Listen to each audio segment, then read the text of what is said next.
Welcome, everyone. Tonight, we are going to begin a three-part mini-series on the worlds of Tohu and Tikkun and Shvirat Hakeilim. The worlds of Tohu, sometimes called the world of chaos, a previous world, the world of rectification, the world of Tikkun, and the concept of Shvirat Hakeilim, breaking the vessels. I thought of this because we're in the 3 weeks, and the 3 weeks begin, it was a fast day on Sunday, Yud Zayin B'Tammuz. Actually, this year, Yud Zayin B'Tammuz was on Shabbat, and we do not fast on Shabbat, other than when Yom Kippur comes out on Shabbat. So the fast was pushed off till Sunday, which was the 18th of Tammuz. But it begins with a fast day, and 3 weeks from now, it will culminate in Tisha B'Av, which is a fast day. These are called the 3 weeks.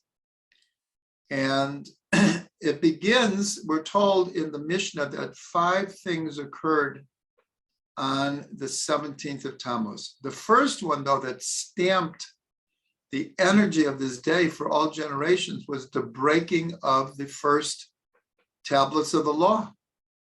When Moshe came down from Har Sinai and saw the people dancing around a golden calf, so he broke the tablets. And then throughout history, many things happened on Yud Zayin B'Tammuz, especially that the Babylonians were able to break through the walls of Jerusalem and eventually reached the temple on Tisha B'Av and destroyed the temple. And also at the time of the Romans, the second temple was also destroyed on Tisha B'Av. So we see here a theme of breaking. It's call it the hardest 3 weeks of the year. We actually go into different customs of semi-mourning. And as we get closer to Tisha B'Av, the 9 days before Tisha B'Av, it strengthens the mourning practices, and the week of Tisha B'Av even more. So I felt it was appropriate to discuss the concept of Shvirat Hakeilim, which we've discussed many times in different contexts, and probably everyone has heard of. And the way I want to do it is in the following way. Since we're at the beginning of the 3 weeks, one of the most important general principles, one of the fundamentals, our whole series this year is called Fundamentals of Kabbalah and Chassidut. One of the absolute fundamentals of Chassidut is that every idea, every concept, every mitzvah, every story in the Torah, we have to personalize. We have to be able to relate to it in our own lives in contemporary terms. So Shvirat Hakeilim, as we will review now, this is part of the Kabbalistic cosmology of the Arizal. But what we want to do is we want to make it more personal. How do we relate to this idea of the breaking of the vessels? And how is it manifest in our own lives? And so today we will introduce many ideas, and we'll try to make it personal. And then next week, we will look at Shvirat Hakeilim and the worlds of chaos and rectification from a more Kabbalistic point of view. And then the third week, we will be into the 9 days. We'll be very close to the fast of Tisha B'Av. And we will take all these concepts and relate them to Tisha B'Av. In a certain sense, Tisha B'Av is the what we could call the low point of the year.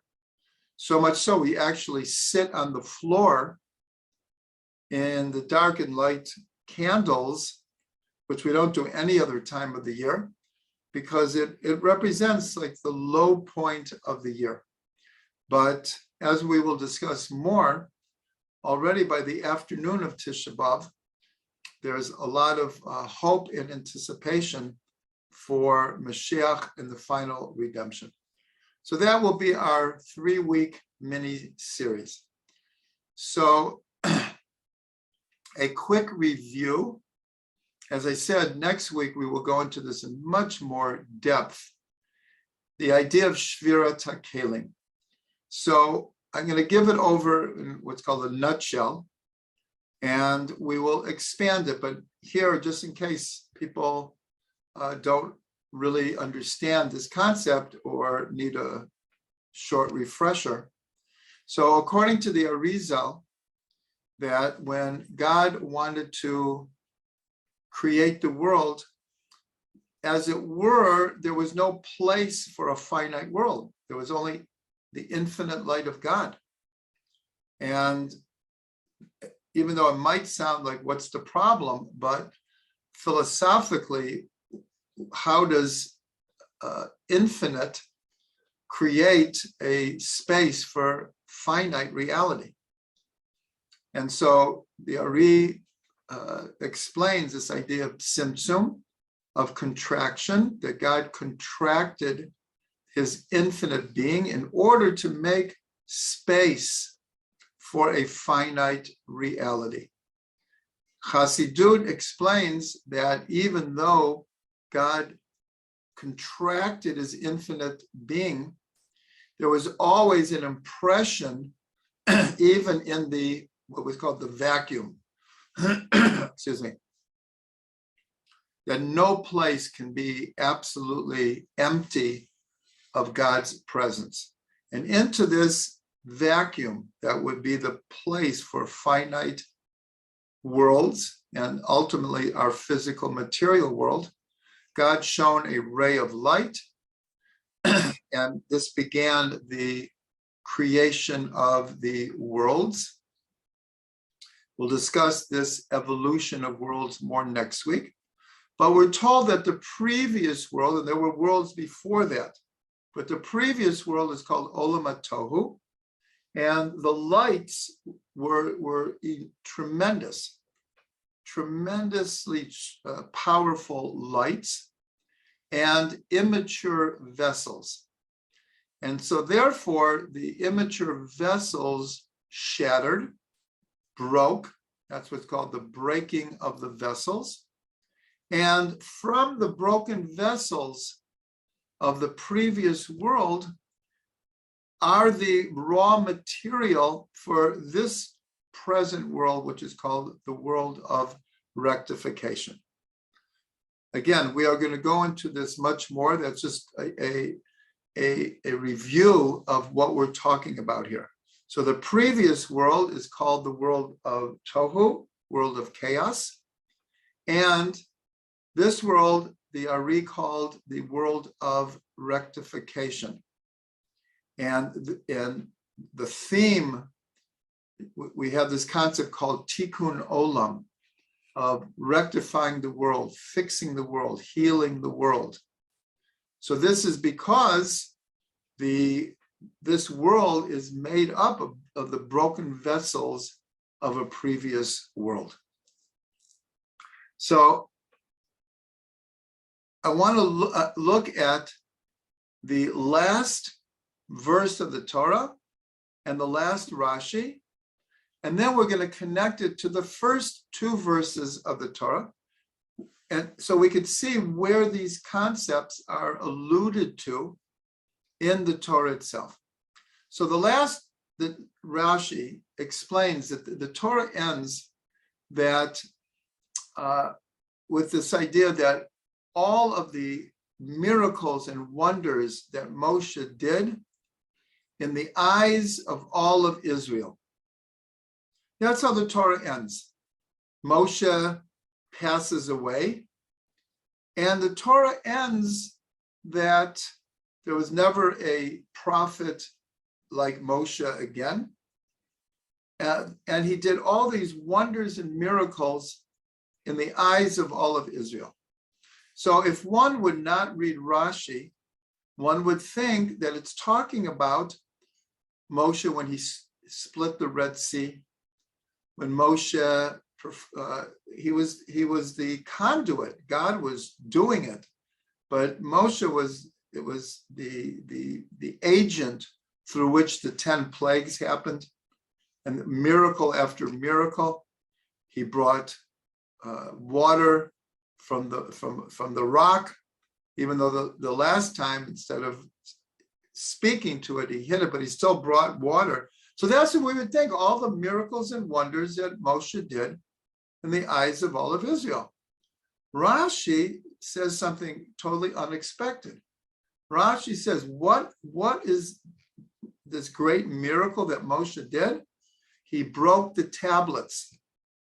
He broke the tablets of the law. So that's not something that we would think of. And he says that when God is mentioning to Moshe about the broken tablets, and he says about the luchot, asher shibarta, that you broke. And so the sages read it, say, don't read it that you broke, read it, yesher kochacha asher shibarta. Good job, Moshe, yesher koyach, that you broke the tablets. This is the last Rashi, and it's like, whoa, what is Rashi trying to tell us here? What is so special about the breaking of the tablets? Now we'll add here that this is a well-known explanation that we should take the last verse of the Torah and connect it to the first verse and actually read it as if it's one verse. So the last three words of the Torah are Be'enei Kol Yisrael, and then it says Bereshit bara Elokim et Hashemayim v'et haaretz. But if you put them together, you read it, in the eyes of all of Israel, God in the beginning created the heavens and the earth. And so here we see an amazing thing that is being alluded to. Now, the big question is, did Rashi fully understand the implication of what he was saying? We have a general idea that, first of all, we have a tradition that Rashi wrote his commentary with Ruach HaKodesh, with what's called divine inspiration.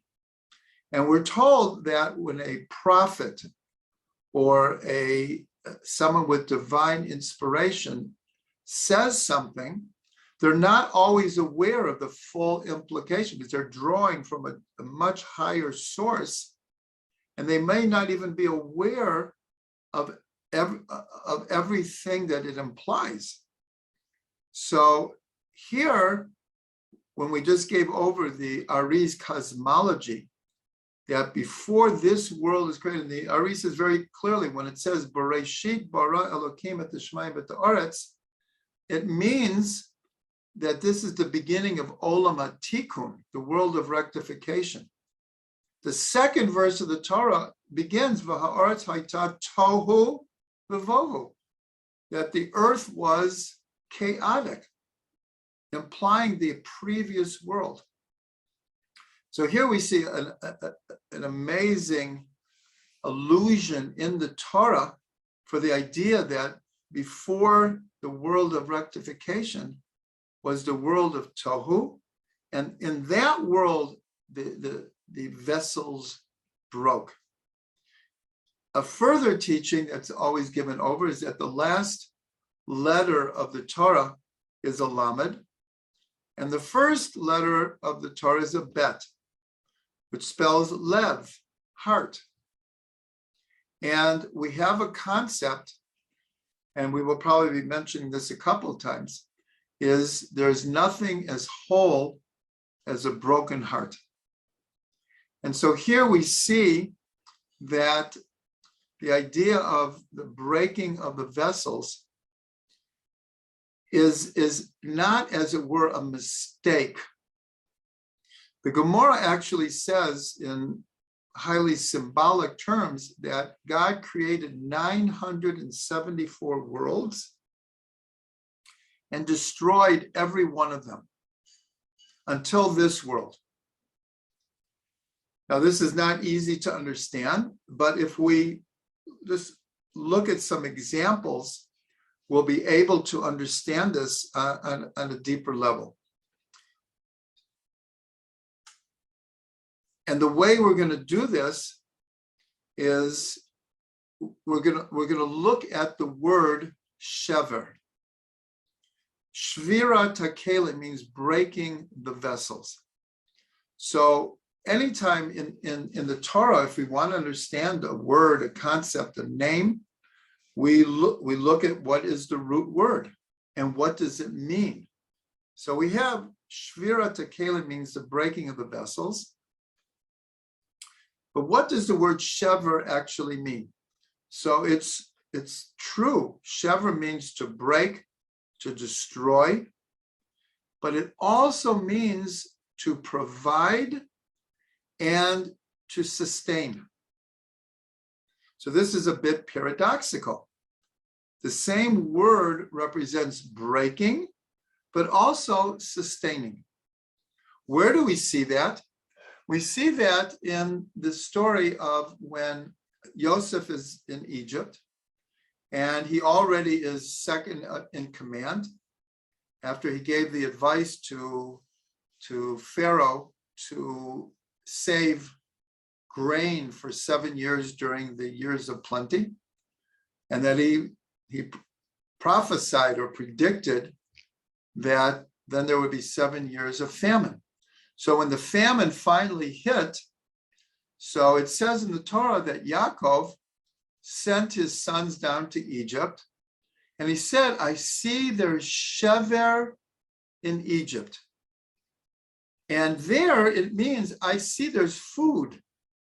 I see that there's sustenance for us in Egypt. Go down and bring us back some grain because we're in the midst of a famine. Some say that, like we said about Rashi, that he was prophesying without even knowing it, because he says, I see shever, which also means I see a breaking, I see slavery coming. And both of those are true. Both of those are true. So now that we have a definition for shever, so we can understand a little bit more this idea of Shvirat Hakeilim, and especially in our own lives.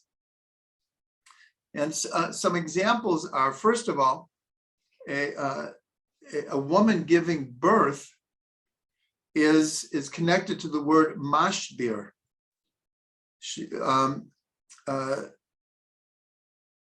which is connected to Yosef. Yosef is called Hamashbir, the provider. And in fact, the first department store in Israel was called the Mashbir. You go to get what you need, what could be provided for you.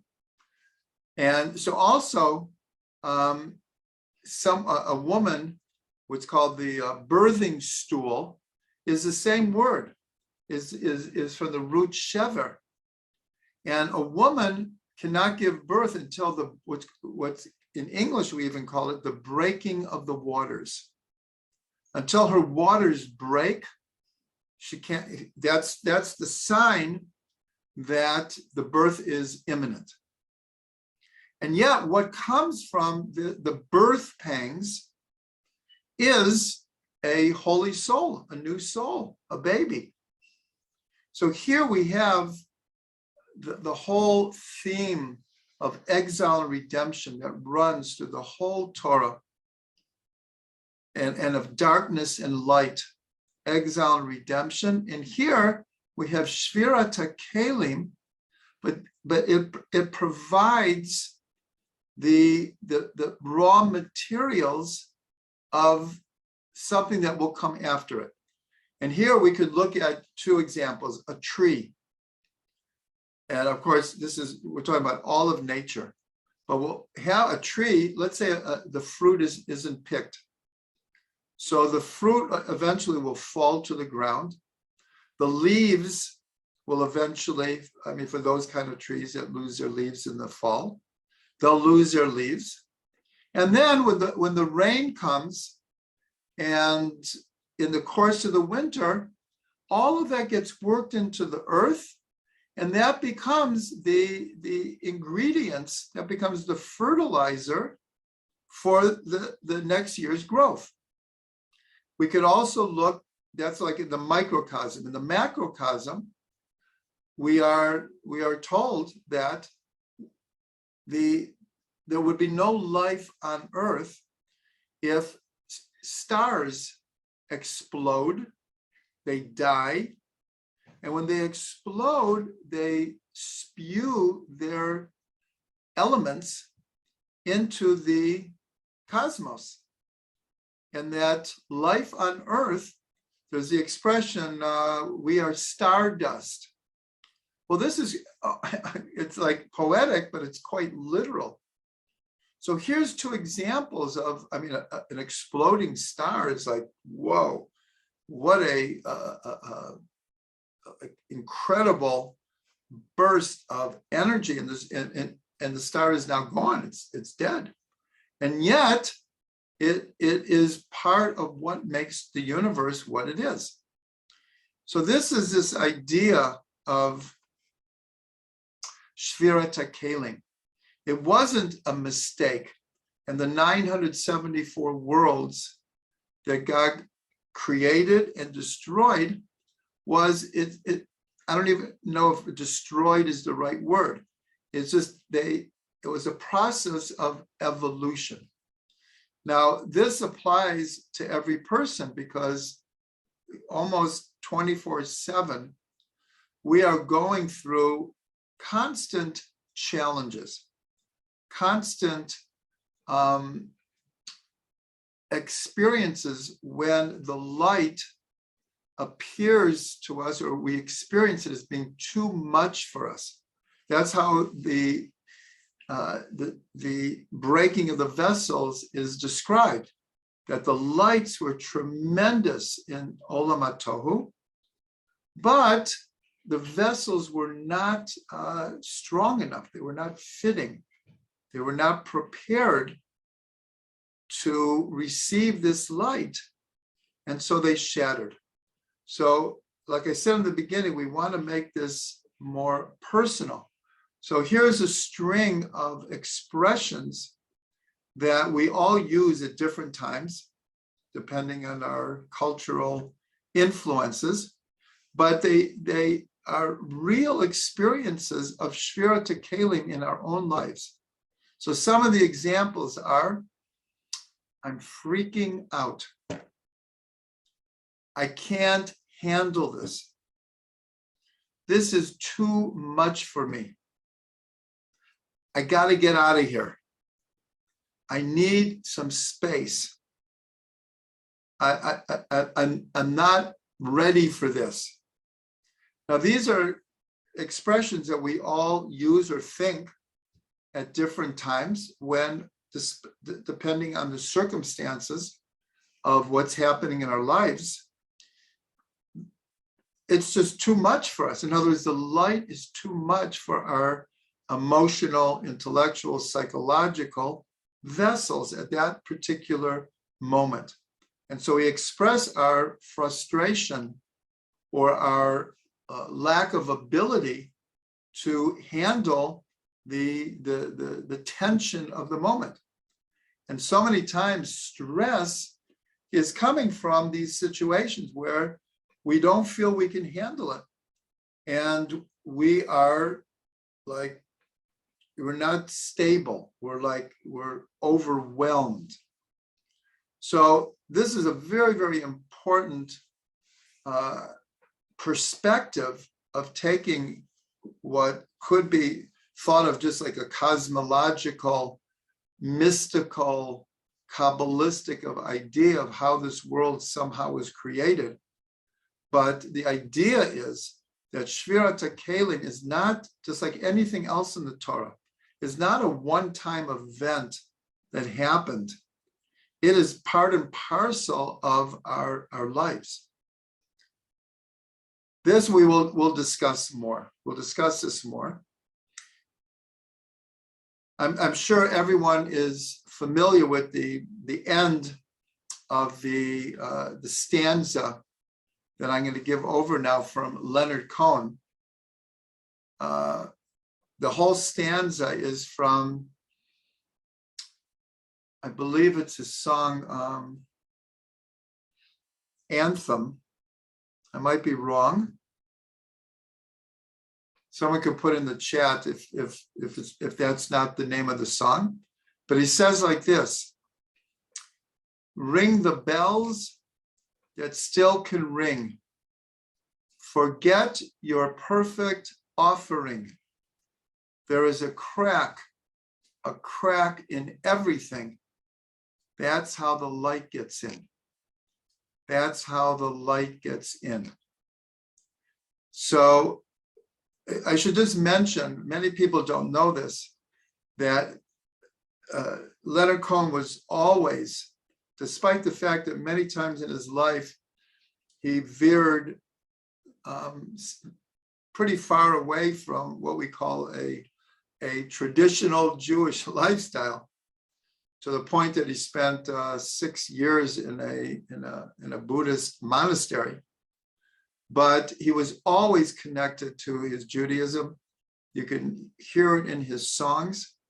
And there was a period in his life that he did serious studying in Kabbalah and Chassidut. And you see it expressed throughout his life, and especially his last few years. He came back very, very, very much. And it's known that his last song was Hineni. And he knew he was about to die. And he actually, 30 days after this song was officially released, he passed away. And the refrain is, Hineni, Hineni, I'm ready, my Lord. And he used the choir from the same synagogue that he grew up in Montreal. And in the song, the chazan and the choir are singing in Hebrew. It's just an amazing thing. But the idea here is Leonard Cohen was saying exactly what we're saying in poetic terms. There's a crack in everything. That's how the light gets in. This is not a perfect world. We all know that very, very, very well. But we can either be broken by the imperfection and the problems of this world, or we can learn to live with it and see the sparks of light that are in everything. And that's what we're told about Shvirat Hakeilim. When the vessels broke, so there was light in the vessels, and the light fell with the vessels, and the Arieh taught, and it became a fundamental idea in Chassidut, that our mission in the world, our job, especially the Jewish people, is to identify these sparks of light that are everywhere, and to redeem them and to bring them back into holiness, and eventually to bring them back to Eretz Yisrael, and from Eretz Yisrael, with all of the redeemed light, that will pave the way for the Messianic era.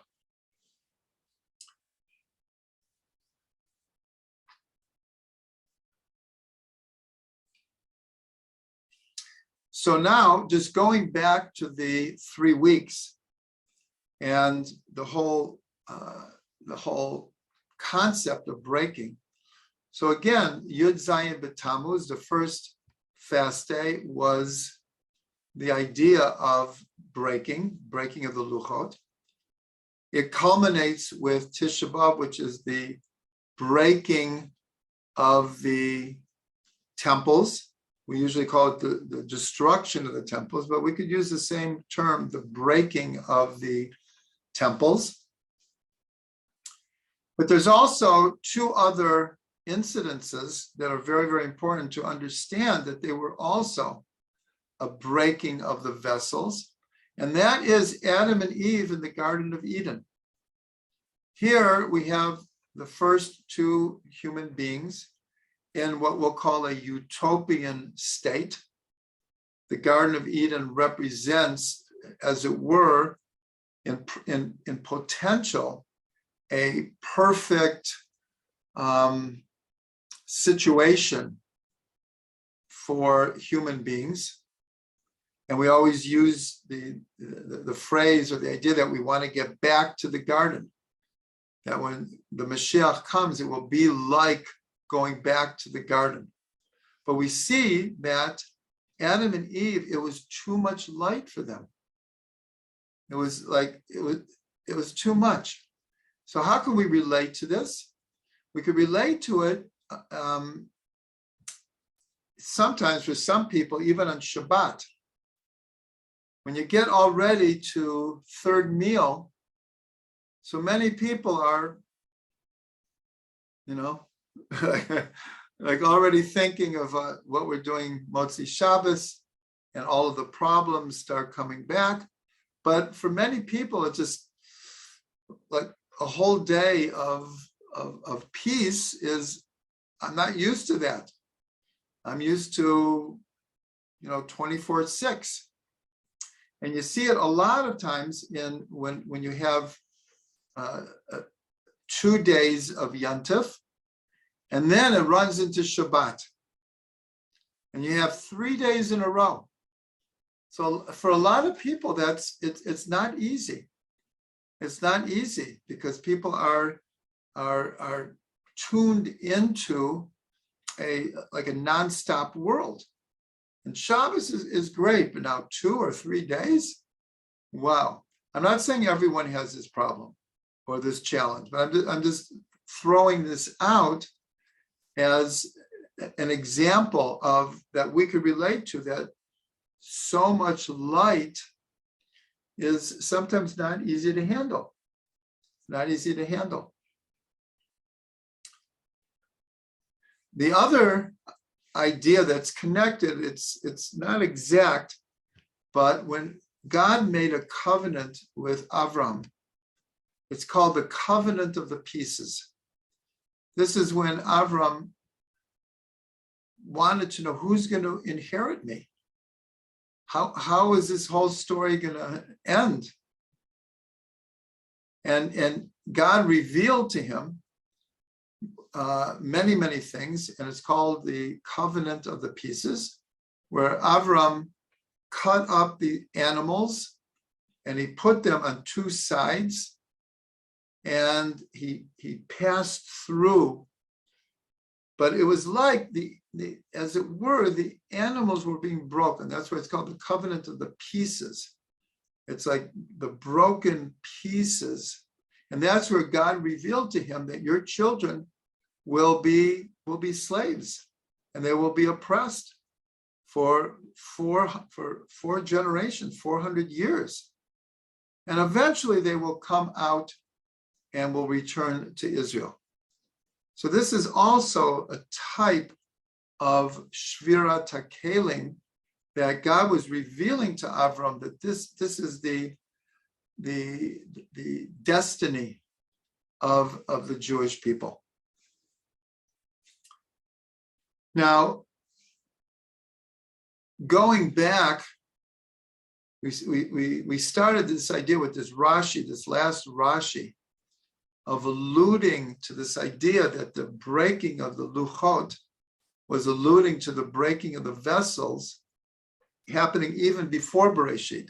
And this is like on Simchas Torah, where we end the Torah and we immediately begin the Torah again from the beginning.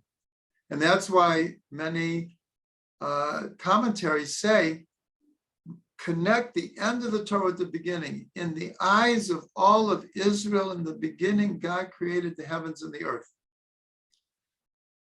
Now, if we go to the last words of creation on the seventh day, which is Asher bara Elokim la'asot, that God made to do.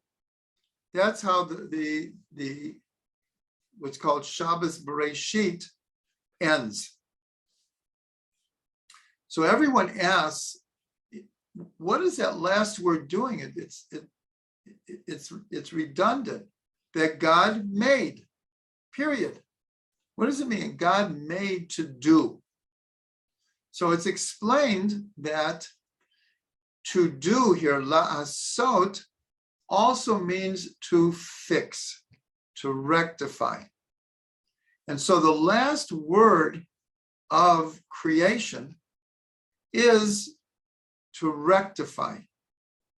And we're told that the significance of this is telling the Jewish people and mankind what their role in the world is. That creation was not a one-time deal, and we have now a perfect creation, and Shalom al Yisrael. What else is there to do? It ends with to do, because just like we're saying that Shvirat Hakeilim was not a mistake, it was part of the process of the kind of world that God wanted to create in order that we could become images of God. Because if God wanted to hand everything to us on a golden platter, and we would just be like marionettes in a puppet show, well, what is the purpose of creation? So we learn, and this is a very, very important idea, that God, by giving us free will, was telling us that in order to become a Tselem Elokim, we have to learn to use our free will in a proper way. Now, there's no free gifts here. When you earn it, it's yours. And that's why the Zohar calls something that is acquired without working for it is called bread of shame. In other words, God set up a world that we have to earn our way, but when we earn our way, it's ours. It becomes ours. And that, by doing that, that's how we rectify the world. And so the last word of creation is la'asot, is to do. And we're also told by the sages that we are meant to be partners with God in creation. That's why creation is not considered a one-time event and a done deal, especially when we look at a seemingly very imperfect world, where there's a lot of what we will call evil. So obviously these are very challenging ideas, and there's no doubt that at different times we may cry out to God and like, why did you make the world this way? And in fact, I learned this from Rav Ginsburg, when God chooses Moshe and sends him back to Egypt to save the Jewish people. So he tells him to go to Paro and do a couple of miracles. But he already told them that Paro is not going to listen to you. Nonetheless, Moshe goes, and Paro says, well, my magicians can do that also. I don't know your God. I'm not letting you go. And not only that, now you have to collect your own straw, and you still have to make the same amount of bricks. And so Moshe comes out, and he's confronted by Datan and Aviram, who say to Moshe, like, you're the Redeemer? It's worse now than ever. And Moshe goes back to God. That's how the Parshat of Shemot ends. Moshe goes to God and say, why have you done evil to this people? And why have you sent me? From the time I came, things are worse. And so Rav Ginsburg explains that already at the burning bush, Moshe was told that Pharaoh won't listen the first time, and that there will be all of these plagues and miracles, and eventually he will let you go. So the question is, what was Moshe questioning God about? What is the question? Why have you done evil to this people? But when we look at Moshe, Moshe had tremendous compassion on the people.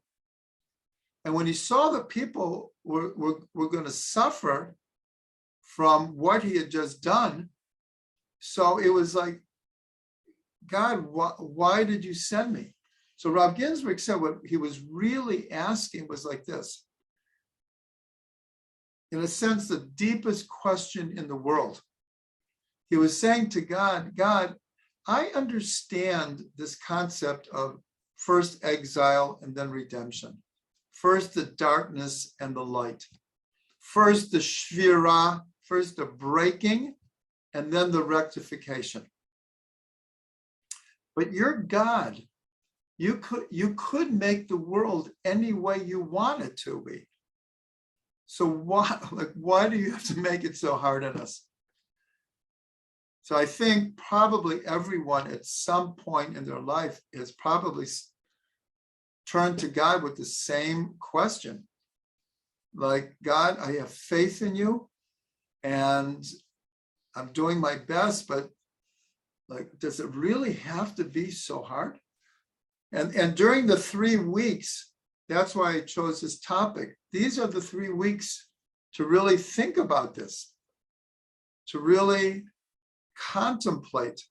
And in fact, in the keynote of Tisha B'Av, there are a whole series of keynote are these very sorrowful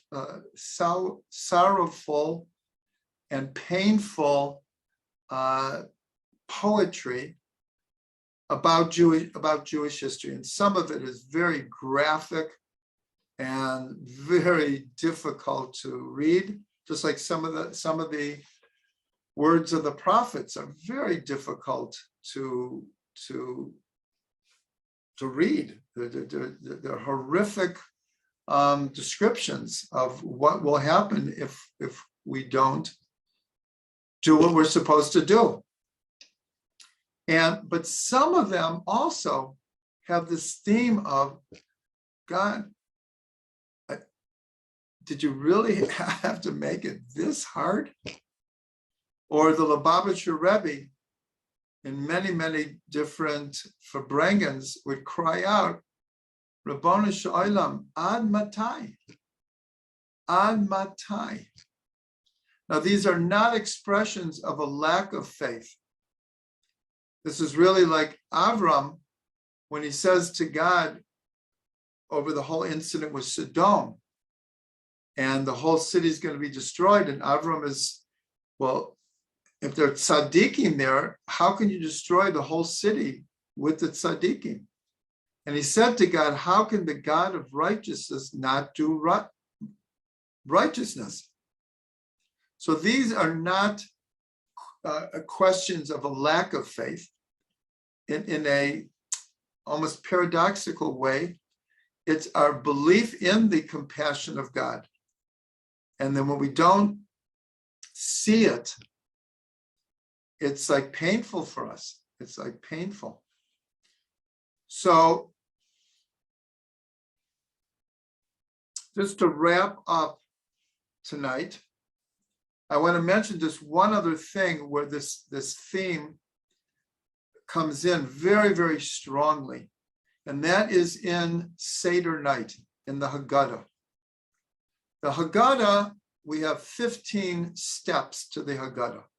That's what Seder means. Seder means the order of how we conduct the Seder of Pesach, and how we incorporate all of the mitzvot of the night, from the Torah and from the rabbis, the 4 cups of wine and the matzah and the moror and dipping in the salt water and all the things that we do.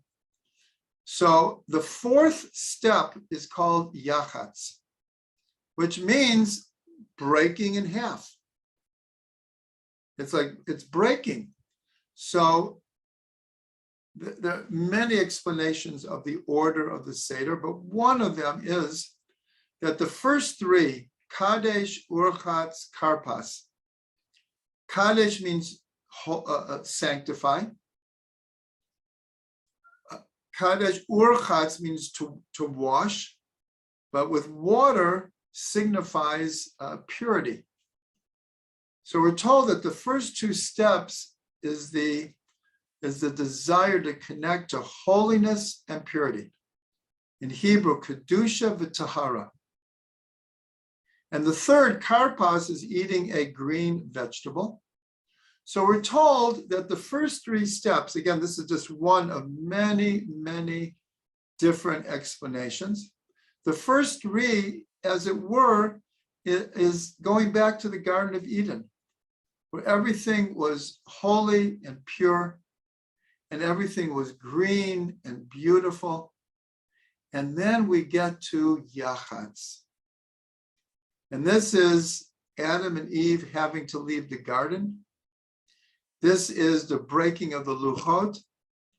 This is the covenant of the pieces. This is the destruction of the temples. This is the brokenness of all of history. And the brokenness of each and every person has a bit of brokenness. And then what do? We break the matzah in half. But there's a bigger piece and a smaller piece, and we take the bigger piece and we hide it until the end of the Seder. And then in the step called safun, which means hidden, depending on the custom, the children bring the matzah back to the table. And this represents everything we've talked about tonight. That yachatz is the breaking of the vessels. And then we go through all of Jewish history. And then once we get to the meal and Hallel, we're in a redemptive mode. And that's when we bring back Safun, which represents the hidden reasons for all of the brokenness. And that will lead to the redemption and Mashiach. So here we have the whole idea of exile, redemption, darkness and light, and breaking of the vessels, and the world of rectification that will follow. So this is a good place to conclude for tonight. For those who came in later, we will be continuing on this theme for 2 more weeks. During the 3 weeks, we'll be discussing different aspects. Next week, we're going to look more Kabbalistically into the world of Tohu, the world of Tikkun, and Shvirat Hakeilim, more from different allusions in the Torah, different connections with the Sfirot, with different incidences in the Torah. And then the 3rd week, as we get close to Tisha B'Av, we will bring in more ideas related to the breaking of the vessels. So we'll end with a blessing that Bezrat Hashem, that from the breaking of Jewish history, from the breaking that each and every one of us experiences sometime in our life, that from that will come healing and completeness. Like we said, that there's nothing as whole as a broken heart.